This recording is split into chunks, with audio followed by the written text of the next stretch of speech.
안녕하세요. 소리의 가치입니다. 구독과 좋아요, 알림 설정 부탁드려요. 오늘의 사연 시작할게요.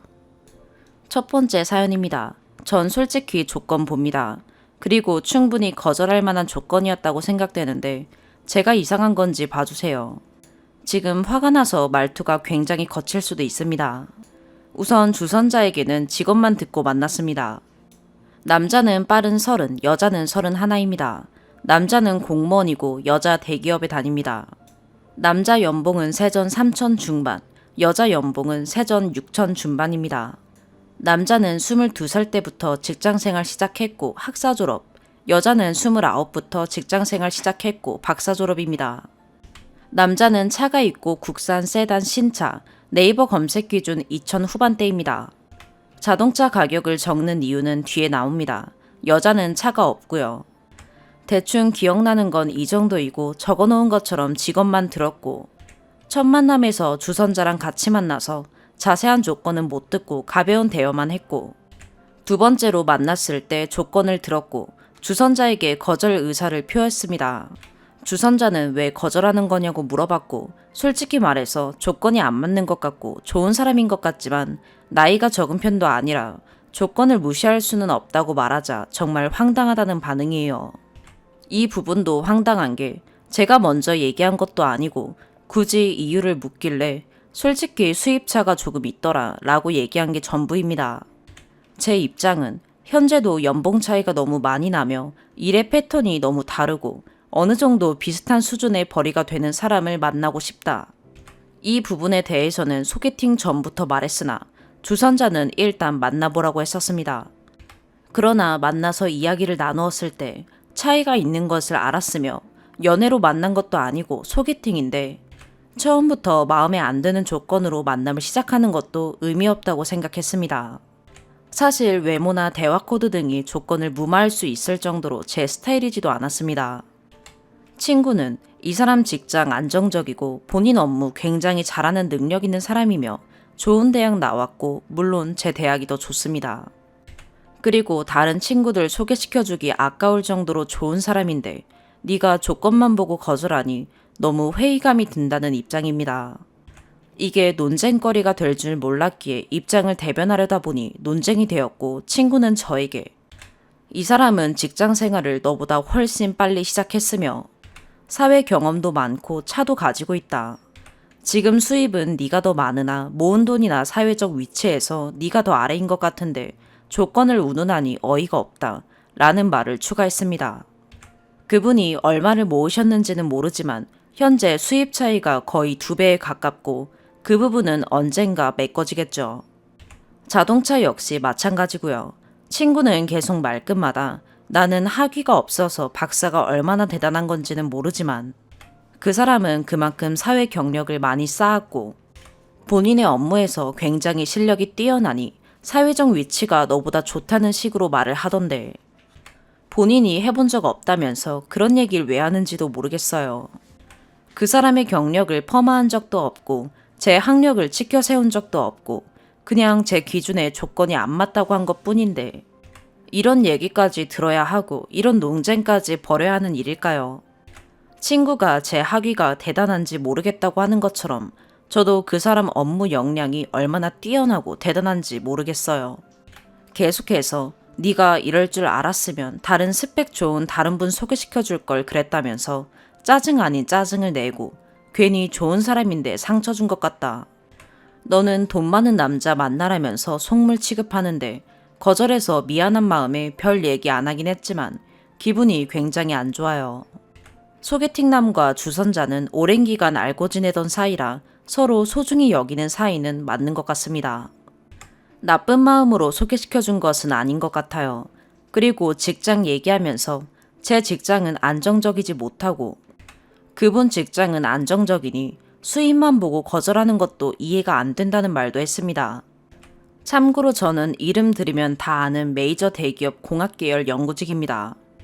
솔직히 저는 조건 보는 편 맞으며 조건 볼 만한 스펙이라 생각하고 남자분 조건이 제 조건에 비해 모자라는 것도 맞다고 생각해요. 물론 단순히 수입적인 측면에서만요. 물론 남자분 성격도 좋으시고 요새 공무원 엄청 좋은 직업인 것도 알아요. 그걸 무시한 적도 없고 단지 수입 수준에서 제 기준에 안 맞는다고 말했어요. 그분을 폄하하는 다른 말 일절 한 적 없습니다. 사람 만나는 기준은 제 기준 아닌가요? 말했다시피 연애도 아니고 아무 감정 없는 상태에서 마음에 안 드는 조건인 상태로 연애할 이유가 없어서 거절한 건데 이게 이렇게 제 조건을 돌려가게 하며 황당해할 일인가요? 그리고 솔직히 공무원이 인식이 그 정도로 대단한 직업인가요? 이건 제가 정말 세상 물정 모르나 싶어서 물어봅니다. 참고로 소개팅 하신 남자분은 그냥 본인은 마음에 들었는데 아쉽다는 말만 전했다고 하시고 다른 말은 없으셨어요. 젠틀하게 잘 대해주셨고 깔끔하게 끝났습니다. 열받은 건 주선자 혼자네요. 남자분께는 조건 이런 얘기 안 하고 그냥 아직 연애할 때가 아닌 것 같다고 좋게 둘러 거절했습니다. 열받아서 막 적다 보니 두서가 없네요.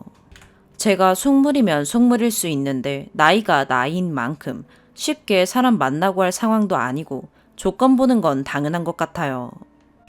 마지막 카톡이 너가 일을 늦게 시작해서 이런 부분을 잘 모르는 것 같다 라고 왔고 저는 현재 안일십 중입니다.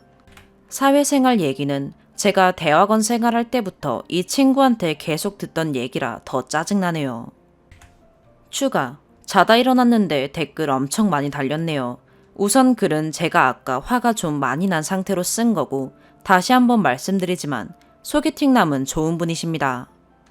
주선자랑은 사회생활을 늦게 시작한 것에 대해서 잔소리, 지적하는 것 때문에 그 전부터 살짝 감정의 골이 있었던 상태였고 제가 학위 중 연구비 지원 프로젝트나 프리랜서로 벌이를 하고 있었음에도 계속 20대 후반까지 학생이었다는 이유로 안정된 직장이 아니면 돈은 의미가 없고 어쩌고 저쩌고를 예전부터 들었던 터라 더 열이 받았던 것 같아요. 원래 성격이 불같은 친구라 갑자기 소개팅을 해준다길래 불안했고 사실 거절하고 싶은 마음이 컸으나 처음 주선해준 거고 본문에 쓰는 걸 깜빡했는데 친구의 회사 동료예요. 이미 제 사진 다 봤고 그분도 마음에 든다고 해서 한번 만나보라고 마음에 들 거라고 그래서 가볍게 만나보고 빠르게 거절해야겠다고 생각했는데 그게 화를 키웠네요. 사실 이때 제 동의 없이 사진 보여주고 소개팅 잡은 것도 화났는데 그 부분도 말 안 하다가 아까 카톡으로 얘기하니 좋은 사람이어서 도와주려 한 건데 그렇게 군이 서운하다고 하네요. 그리고 연봉이 작다고 주작이라고 하셔서 글 남기는데 변동 상여랑 성과는 제외한 계약 연봉입니다. 소개팅 실패하고 친구랑 싸운 얘길 이 나이 먹고 왜 주작하겠어요.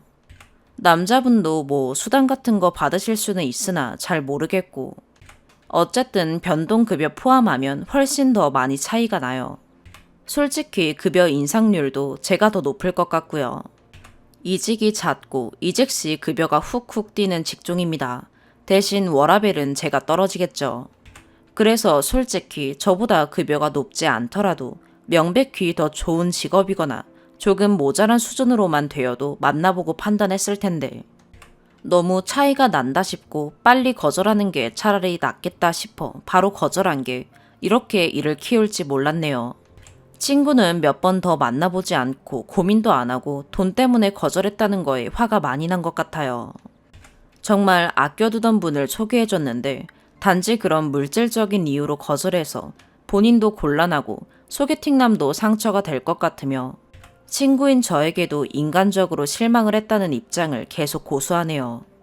아무튼 저는 배려 없는 친구의 태도에 기분이 상해서 이제는 그 친구를 좀 멀리 해보려고 마음먹고 있습니다. 함께 분노해 주셔서 감사합니다. 월요일부터 에너지를 너무 많이 써서 저는 자러 가야겠어요.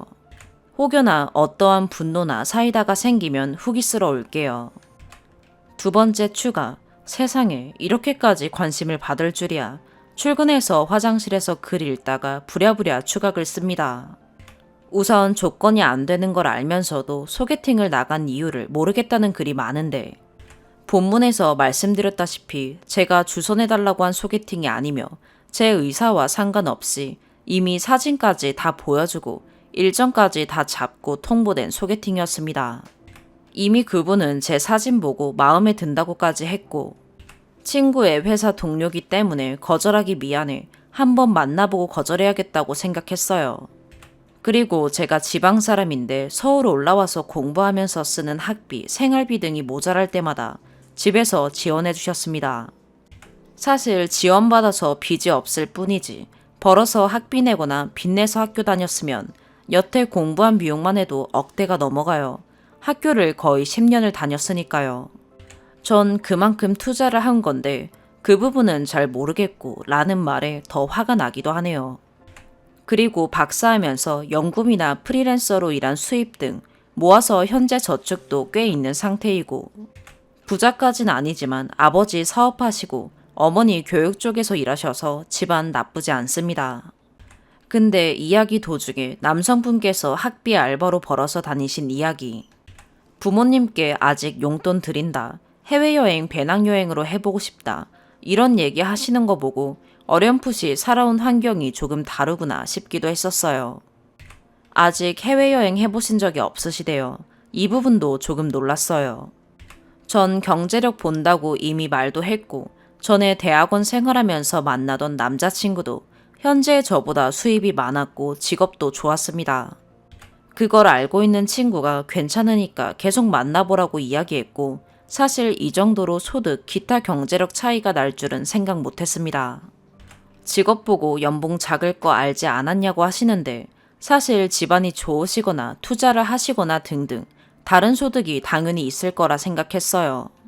제가 경제력 보는 걸 친구가 알고 있었고, 친구가 먼저 확고한 의지로 주선했으니 저랑 비슷하거나 못해도 조금 모자란 정도지 않을까라고 생각했고, 안 그래도 절 속물 취급하는 친구라 더 자세히 안 물어보고 만나보고 아니면 거절해야겠다고 생각한 거고요. 두 번째로 조건을 이야기하며 거절한 건 제 문제인 것 같다는 댓글은 어느 정도 공감해요. 전 남자친구 만날 때도 걘 돈이 많은데 명품 안 해주냐 이런 얘기 달고 살던 친구였습니다. 그래봤자 직장인이고 사실 돌려서 비꾼 걸로밖에 안 느껴져요. 그리고 제가 나는 조건 본다 하면 늘 저를 속물 취급하던 친구가 본인 마음대로 제 동의도 구하지 않고 소개팅 주선한 것부터 열받았는데, 남성분 만나서 얘기해보니 도대체 누구를 위한 소개팅인가 싶더라고요. 또 상대적으로 남성분은 제 능력이나 배경을 잘 알고 계시는 것 같았는데, 저는 이야기를 들은 것도 없고 정말 직업만, 그것도 회사 동료니까 공무원인 걸 안 거지 자세한 건 몰랐어요. 아무튼 직업만 알고 만났는데 이런 상황이 생기니 더 화가 났고요. 고등학교 때부터 친구라 됐다 말자 하고 거절 이유에 대해서 말 안 했습니다. 근데 계속 물어보길래 홧김에 솔직히 조건 안 맞는다 라고 지른 거예요. 솔직히 친구한테 서운하기도 했고요. 이 부분에 대해선 할 말이 없네요.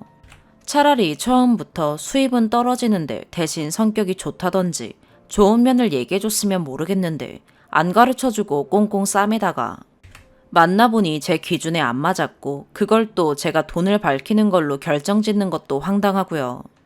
학위를 굳이 따질 생각은 없으나 저 역시 학비, 타지생활, 랩실 노가다, 교수님 밑에서 침묵의 노예 생활하며 어렵게 딴 학위이고, 제가 학위 이야기를 한 적도 없는데 말끝마다 나는 박사가 없어서 그게 그렇게 대단한 건지는 모르겠고를 붙이고 없는 조건으로 치부해버리니 그것 또한 화나는 부분이네요. 사실 꼭 학위, 전문성 같은 표면적 배경보다는 그런 공감대를 공유하고 그 시절 정말 힘들었지 하면서 대화가 통해야 하는데, 그 소개팅 난 분이랑은 맞는 주제 찾기도 어려울 것 같았어요. 그리고 소개팅 많이 안 해보셨냐는 댓글이 있던데, 네, 별로 안 해봤어요. 전에 만나던 남자친구와 오래 만났고, 사실 지금 너무 천방지축으로 살고 있어서 당장 결혼 생각도 없어요. 30대 중반 정도 생각하고 있는데, 그렇다고 지금 만나는 사람을 가볍게 만날 생각도 없고, 미래 생각하면서 진지하게 오래 만나고 결혼하고 싶어서 조건 보는 거예요. 박사 얘기가 댓글에 많던데, 사실 박사라는 스펙이 그 분야 아니면 말짱 도루묵에 그들끼리 인정하고 그들끼리만 치켜 세우는 거일 수도 있지만, 제가 박사 생활을 힘들게 해서 그런지 별거 아니라는 댓글 보니 서글프네요. 돈도 감정도 육체도 다 갈아 넣어서 얻은 결과물입니다. 댓글 정독하고 최대한 답변해드리려 하다 보니 주저리가 길었네요. 전 추가 글은 여기까지 쓸게요. 댓글은 조금 더 달리면 친구에게 보내줘야겠어요. 다들 좋은 하루 보내세요. 두 번째 사연입니다. 제가 살다 여기에 글을 쓰게 될 줄은 몰랐습니다. 글이 길어질 것 같은데 그래도 끝까지 읽어보시고 많은 의견 부탁드립니다. 저는 30대 중반, 남친은 30대 후반입니다. 남친이랑 만난 지는 2달 정도 됐고 둘 다 전문직에 일할 때는 바쁜 편입니다.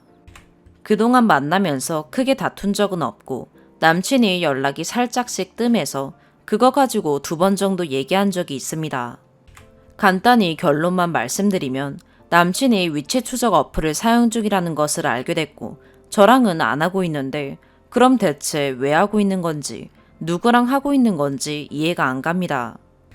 부모님, 친구들, 다른 여자 등등 아무리 모든 가능성을 생각해봐도 아닌 것 같아요. 대체 이유가 뭘지 함께 생각해봐 주세요. 여러분들의 댓글 기다리겠습니다. 그래도 그간의 일들을 좀 설명해야 이해가 잘 되실 것 같아서 최대한 써보겠습니다. 썸 탈 때도 아침부터 연락이 오는 건 아니었고 항상 퇴근하고 저녁에 연락이 오긴 했어요. 사귀고 초반에는 일어나서 출근해서까지 연락을 안 하더라고요. 일할 때는 바빠서 연락 못하는 거, 안 하는 거 이해하는데 일어나서나 출근하러 가는 길에 그냥 짤막하게라도 연락할 수 있을 것 같은데 안 해서 그게 살짝 제 기준에서는 이상하기도 하고 서운하기도 했습니다. 나는 그래도 혹시나 잘 일어나서 출근은 잘했나 궁금하기도 하고 걱정되기도 하니까 연락은 좀 해줬으면 좋겠다 라고 조곤조곤 말하고는 남친도 알겠다고 하고 그 뒤로는 하는 편입니다.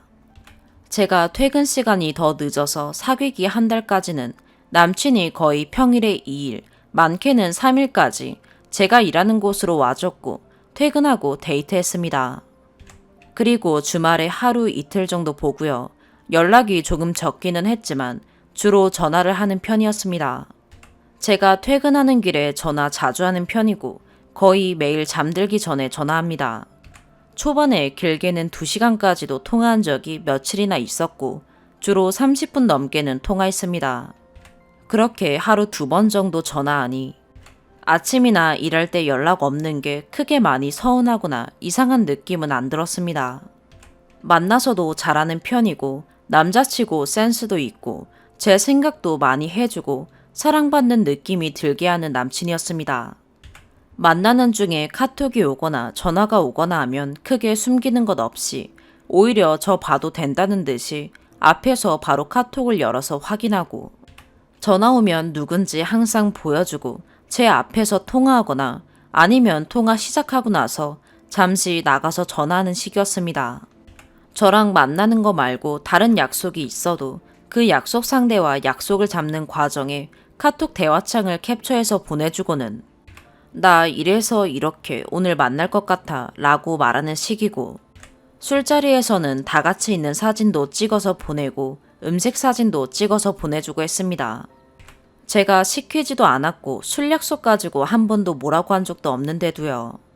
저도 친구들 만나면 친구들이랑 있는 사진 보내거나 제 독사진 보내거나 먹고 있는 사진 보내거나 했고 남친이 잘하니 저도 더 잘하게 되더라고요. 그래서 만난 시간은 짧지만 이 사람이랑 신뢰가 두텁게 쌓였다고 생각했고 이상한 쎄함이나 여자의 촉이 왔던 적이 단 한 번도 없습니다. 근데 문제는 이번에도 늘 그랬듯이 약속이 잡혀서 친구와 카톡을 나눈 대화창을 캡처해서 보내줬습니다. 오늘 얘가 이렇게 갑자기 보자네 할 말이 있나 봐 했고 저도 잘 다녀오라고 했습니다.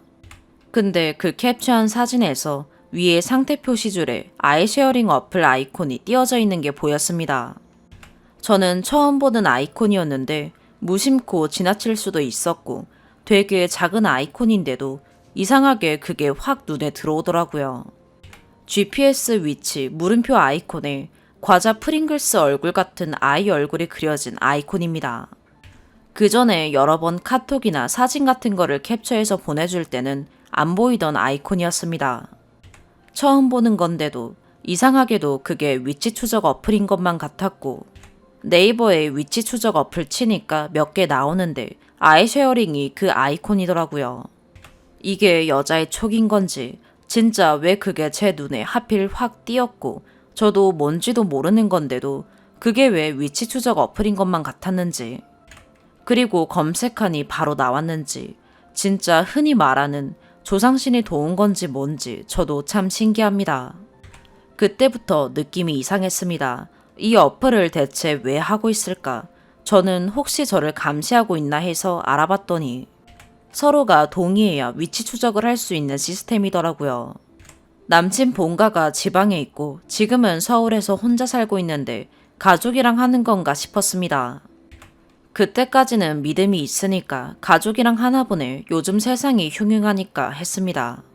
그리고 다음날 남친을 만나러 가는데 계속 신경이 쓰이는 겁니다. 가족이랑 하는 것도 30대 후반 남자가 이상한 것 같고, 그럼 친구들이랑 하나, 친구들이랑은 왜 하지? 나랑 하는 것도 아니고 대체 누구랑 하는 건가 하는 생각이 들더라고요. 여느 때와 같이 데이트를 하고 분위기도 좋았습니다. 그래도 물어봐야겠다 싶어서 카페에서 슬쩍, 오빠, 근데 아이쉐어링 하더라. 부모님이랑 하는 거야. 떨어져 지내니까 걱정하셔서 했는데 살짝 놀라는 눈치더니 그냥 짧게 응 이라고 하더라고요.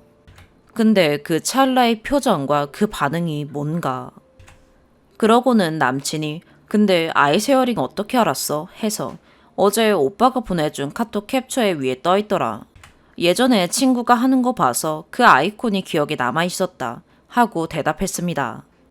그러고는 더 물어봤어야 했는데 저도 그냥 회피하고 싶은 마음에 그래, 요즘 워낙 세상이 무서워서 걱정하시지 하고 말았습니다.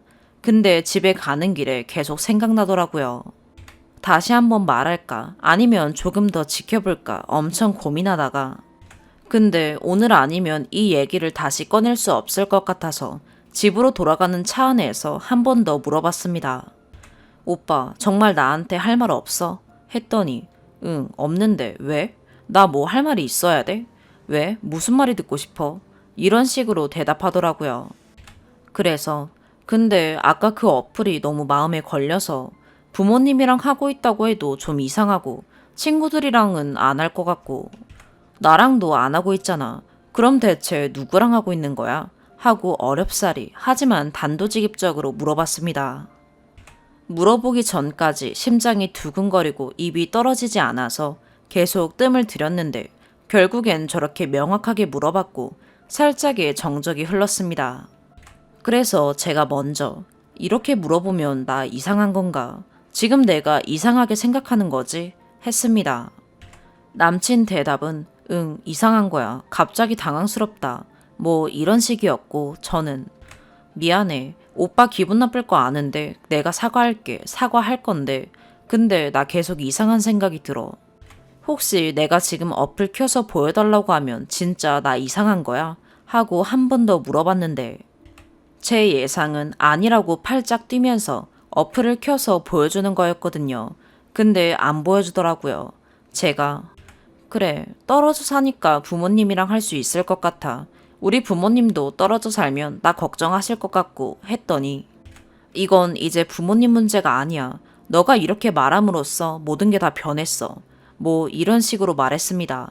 순간 너무 예상치 못한 반응이었고 저도 어버버하고 정색하고 단호한 남친 모습에 순간 제가 실수했나, 이 사람 결백한데 내가 의심했나 싶은 생각이 들기도 했습니다. 여튼 결국에는 어플은 켜보지도 못하고 그 어플에 대한 확실한 해명도 듣지 못한 채 남친이 본인은 생각할 시간이 필요한 것 같다고 하더라고요. 제가 많이 좋아하나 봅니다. 순간 그 말에 우리 다시 못 보는 거냐 라며 울먹였습니다. 그러고는 그렇게 집으로 갔습니다. 집에 가서 제가 오늘 내가 오빠 기분을 상하게 한 것 같아서 마음이 안 좋다. 근데 나는 앞으로도 계속 잘 지내고 싶은 마음에, 그래서 마음에 걸리는 게 있으면 서로 솔직하게 말하고 잘 풀고 싶어서 물어본 거였는데 너무 안 좋은 쪽으로 흘러간 것 같아 속상하다 라는 식으로 카톡을 보냈고 남친은 읽고 답은 없었습니다. 제가 아직도 많이 좋아해서 그런지 믿기지가 않습니다. 다른 여자가 있는 거라면 물리적으로 시간이 안 되는 것 같아요. 저 만나러 주 3, 4일은 받고 위치 조작 어플이면 제가 일하는 데까지 온 게 뜰 텐데. 그리고 퇴근하고도 약속 없으면, 아니 약속이 있어도 제가 퇴근할 때는 잠깐 화장실 가거나 밖에 나와서 최대한 저랑 전화하려고 했던 사람이고, 자기 전에는 항상 거의 매일 전화했어요. 술 취해서 들어와도 전화해서 나 오늘 많이 마셔서 힘드네, 이만 잘게 라고 짤막하게라도 통화하던 사람이었습니다. 퇴근하고 집에서 영상통화도 했던 적도 있고요. 그래서 다른 여자가 있을 거라는 게 안 믿기고 불가능한 것 같아요. 제가 아직 좋아하는 마음에 행복 회로를 돌리고 있는 걸까요? 대체 위치 추적 어플은 왜 하고 있을까요? 부모님은 아닌 것 같기도 하고, 아니면 정말 부모님인데 의심받는 게 너무 어이가 없고 화가 나서 저렇게 나온 걸까요? 그동안 너무 잘해왔던 남친이라서 본인도 최선을 다해서 절 대하고 있었는데 제가 저렇게 나오니 남친은 마치 제가 그동안 다 의심하고 있었고, 그래서 연락도 조금 더 해달라고 말했던 것 같다고까지 얘기했어요. 그런 건 진짜 아닌데 전 남친을 누구보다 믿었고 그런 의심조차 안 들게 잘해줘서 진짜 의심해 본 적이 없어요.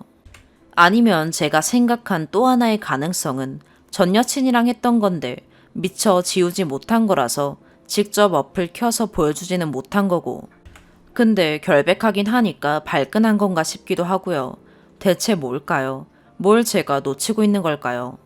제가 생각해도 머리로는 그래도 이게 좀 이상하다고 느끼는데 마음이 잘 안 돼요. 이대로 연락이 안 올 건가 두렵기도 하고요. 생각할 시간이 필요하댔으니 시간을 줄 건데 너무 길어지면 제가 피말릴 것 같아요. 여러분의 많은 의견, 따끔한 충고 부탁드립니다. 긴 글 읽어주셔서 너무 감사합니다. 추가. 남친은 저희 부모님을 지난달 말에 만나 뵀었고 다음 달에는 제가 남친 부모님을 만나 뵐 예정이었습니다. 남친이 사귄 지 얼마 안 됐는데도 저희 부모님께 인사드리고 싶다고 할 만큼 저를 좋아했었고, 저희 부모님도 직접 만나 뵙고 괜찮은 사람인 것 같다고 좋아하셨습니다. 남친 집에서도 제 존재를 알고 있고 좋아하시며 다음 달에 상경하시면 만나 뵐 예정이었습니다. 이런 사이인데도 어떻게 이런 일이 일어날 수 있는지 저는 아직도 믿기지가 않아요. 대체 이유가 뭘지 함께 생각해 봐 주세요. 뭐든 좋습니다.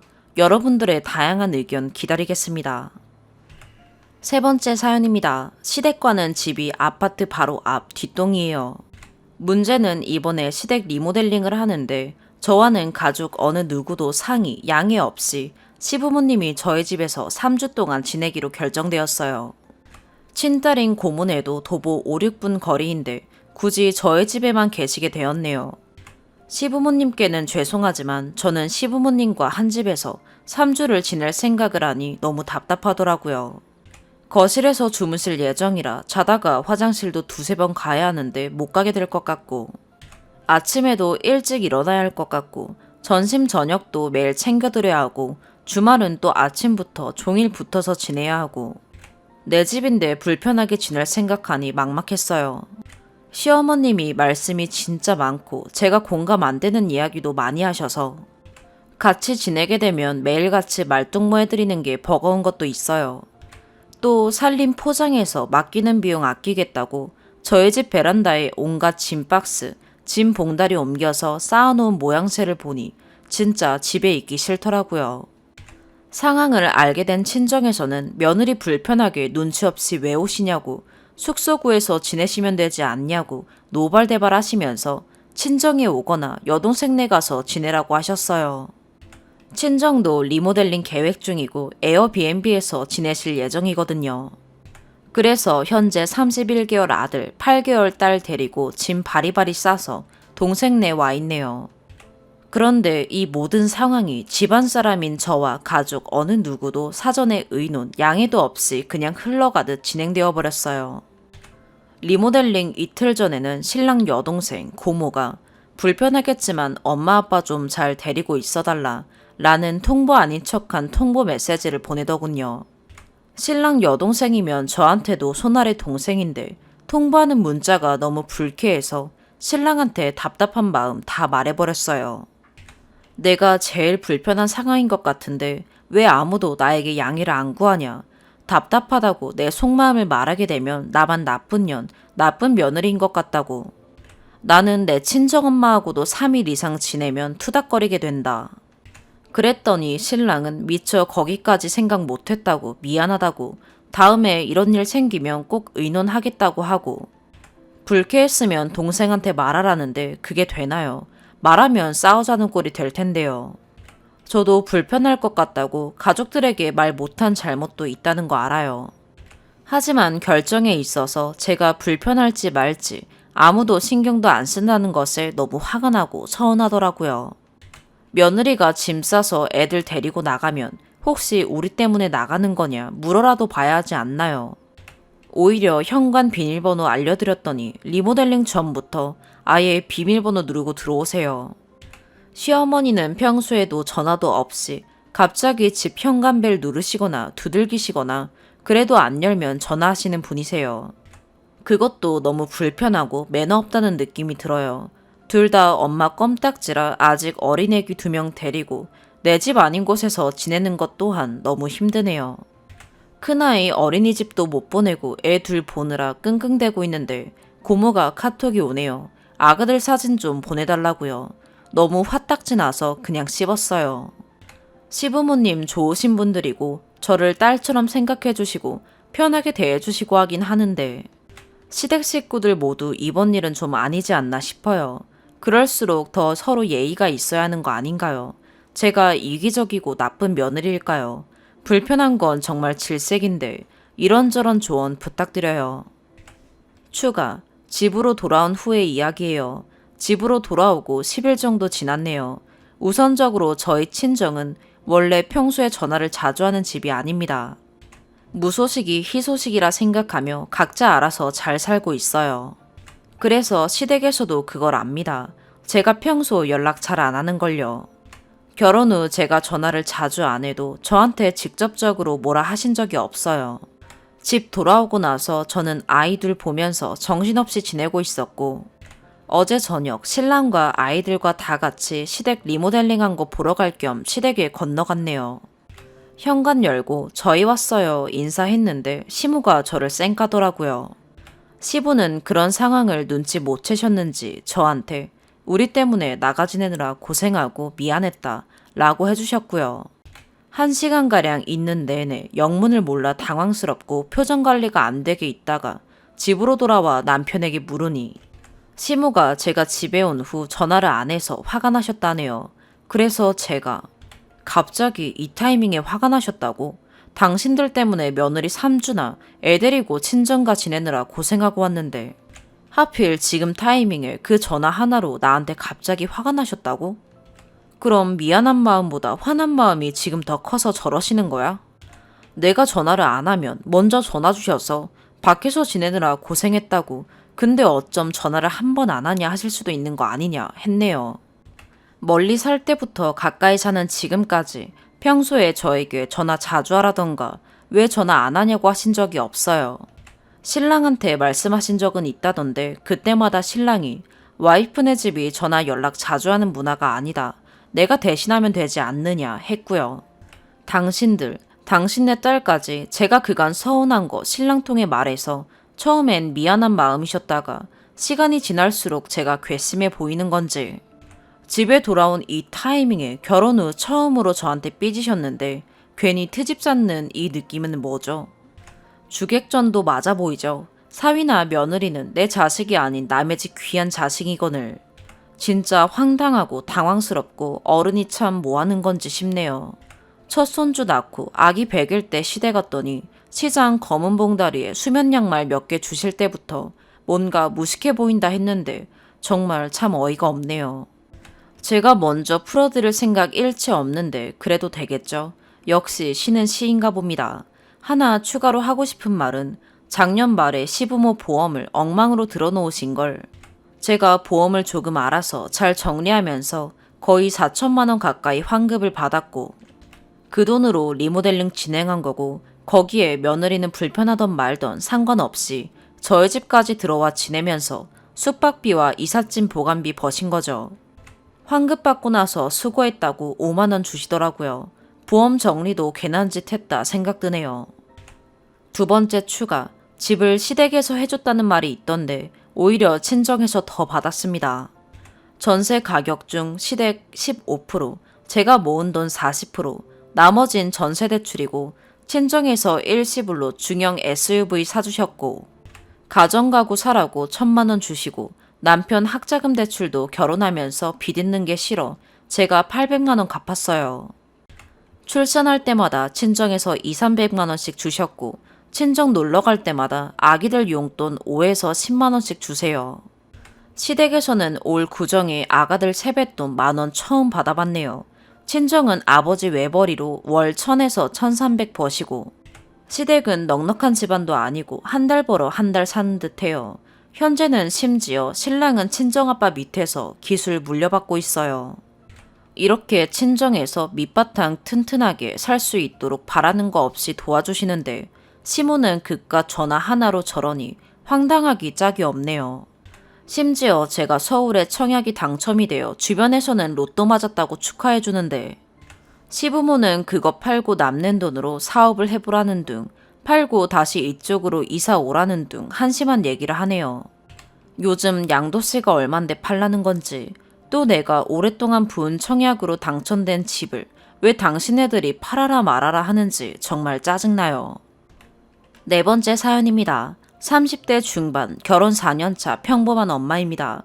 시댁과 연 끊은 지 1년 되었고 시어머니의 술버릇, 막말, 그리고 남편의 주둥이 효자 노릇 때문에 이혼 직전까지 갔다가 연 끊는 조건으로 여태껏 지내왔습니다.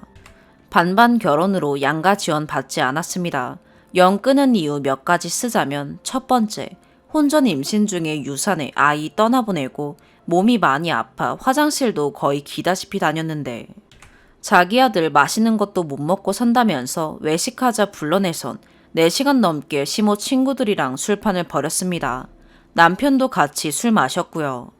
허리가 끊어질 듯 아파서 나 먼저 가겠으니 재밌게 노르시라 하니 술 취해서 혀 꼬부라진 소리로 감히 먼저 가느냐 마느냐 한다고 호통에 삿대질을 하셨습니다.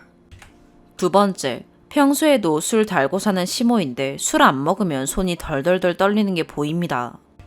그 뒤 임신에 아이 낳고 산후조리 해준답시고 저희 집에 와서 술만 마시다 갔습니다. 그러곤 시이모들한텐 애보기 힘드니 허리 아프니 소리를 하더라고요.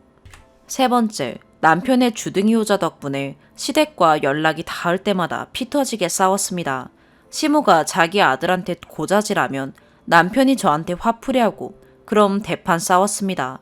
이런 일이 참 많이도 있었고요. 고자질한 내용은 연락 안 한다, 손주 안 보여준다, 강아지 싫으니 갖다 버려라 등등입니다. 네 번째, 아기 첫 돌 때 코로나 초반이라 거리두기 1단계였는데 돌잔치 취소하고 양가 부모님만 모시고 가족 사진 찍고 간단히 밥 먹기로 했습니다. 참고로 시아버지는 남편이 어릴 때 돌아가셨습니다. 근데 이모 한 분을 부르시겠다고 하더라고요. 저는 시모 혼자라 사돈 보는 게 불편하고 어려우니 그럴 수 있겠다 생각하고 오케이 했습니다. 며칠 뒤면 약속 날짜라 확인차 연락하니 갑자기 다른 이모들 그리고 그 아들 내외들까지 모인다고 하더라고요. 다 모이면 10명 넘습니다. 그래서 안 된다고 하니 네가 뭔데 된다 안 된다 하냐. 이런 일은 원래 부모가 어떻게 하자 하면 따라오는 게 맞는 거다 라고 펄쩍 뛰더라고요. 덕분에 또 남편이랑 박 터지게 싸우고 내 새끼 첫 생일을 개판인 분위기에서 지냈습니다. 나중에 알고 보니 그날이 시모 음력 생일이었습니다. 정작 자기 아들은 한 번도 기억한 적이 없고 늘 제가 날짜 챙겨 연락하고 선물도 준비했습니다. 애 낳고 산후조리도 안 돼 여기저기 아프고 신생아 돌보면서 사람 몰골이 아닌 채로 지내다가 딱 한 번 챙기지 못한 건데 저런 식으로 엿먹이는 건가 싶었습니다. 사실 이때부터 시댁과 연 끊고 싶었지만 망설여졌습니다. 모든 게 처음이라 내가 너무 오버한 건가 싶고 어떻게 해야 하는지 잘 몰랐습니다. 그냥 막연하게 연락 안 하고 살면 참 편하겠다는 생각만 했습니다. 그러다 결정적인 사건이 생겼습니다. 5번째, 많고 많은 일을 겪으면서 중간 역할 못하는 남편이랑 사이가 안 좋아지기 시작했습니다. 싸우는 날이 점점 자주 그리고 많아졌습니다. 그러다가 이혼 얘기가 나왔고 남편이 지 엄마한테 알리더라고요. 제가 잘못한 것처럼 말했고 그 말을 들은 시모가 술을 얼마나 마셨는지 발음도 되지 않는 목소리로 제 친정엄마한테 전화해서 제 욕을 했습니다. 그러곤 저희 집에 찾아와서 저한테 따지려고 하더라고요. 잘난 지 아들을 왜 이렇게 못 괴롭혀서 안달이냐고 하더라고요. 누가 봐도 술 취한 모습인데 끝까지 술 안 먹었다 잡아떼네요. 이 몇 가지 사건들은 큼직큼직한 것만 모은 거고 자잘한 것은 수도 없이 많습니다. 이런 사건을 겪고 시모라는 시자만 들어도 진절머리가 납니다. 그래서 남편을 지 엄마한테 보내고 별거했습니다. 나중에 술 깨고 넌지시 저한테 연락하려고 하는 걸 칼같이 쳐냈습니다. 별거한 지 4개월 만에 또다시 연락 와서는 네가 너그럽게 받아들여야 한다느니 사과 아닌 사과를 했습니다. 결국엔 그거였죠. 그 나이에 또다시 아들 수발 들자니 힘이 붙이고 그동안 혼자 자유롭게 지내다가 아들 신경 써야 하니 스트레스가 이만저만이 아니었나 봅니다. 그래서 시댁과 연락 끊고 모든 경제권 저한테 넘기는 조건으로 들어오라고 했습니다. 1년 넘도록 연락 안 하고 안 보고 사니 이제 좀 살 것 같네요. 시댁과 연결고리가 없어지니 남편이랑 싸울 일도 없어졌어요. 근데 얼마 전 남편이 말하길 엄마네 동네 재개발이 된다더라. 분양권 받으면 엄만 우리가 그 집으로 이사가고 엄마가 이 집에 들어왔으면 하신다. 라고 넌지시 말하네요. 왠지 느낌이 이걸 빌미로 다시 지엄마랑 연락하면서 지냈으면 좋겠다라는 말로 들렸습니다. 재개발 확정되면 빌라 사는 가격으로 아파트 제일 큰 평수 얻을 수 있으니 꿀이라고 하면서 우리 엄마가 이렇게까지 해주는데 이젠 마음 풀고 화해라 이 뜻인지. 그래서 선배님들께 조언 좀 구하려고요. 사실 저는 안 받고 안 했으면 좋겠는데 지금 사는 집이 14평이라 아기 키우기엔 많이 작은 건 사실이거든요. 하루에도 수십 번씩 생각이 왔다 갔다 하네요. 그 집을 받으면 또 전처럼 될까 무서운데도 그냥 눈 감고 모른 척 받아들여야 하는 걸까요? 그걸 받고도 계속 영 끊고 살아야 할까요? 제가 생각이 너무 못됐나요? 시모랑 화해하라는 댓글이 많다면 제 생각을 바꾸도록 노력할 테니 많은 댓글 부탁드려요. 모든 게 처음이라 아직도 많이 서툴고 모르는 게 많으니 이해해 주시면 감사하겠습니다. 오늘의 사연 여기까지입니다. 구독과 좋아요, 알림 설정 부탁드려요. 시청해 주셔서 감사합니다.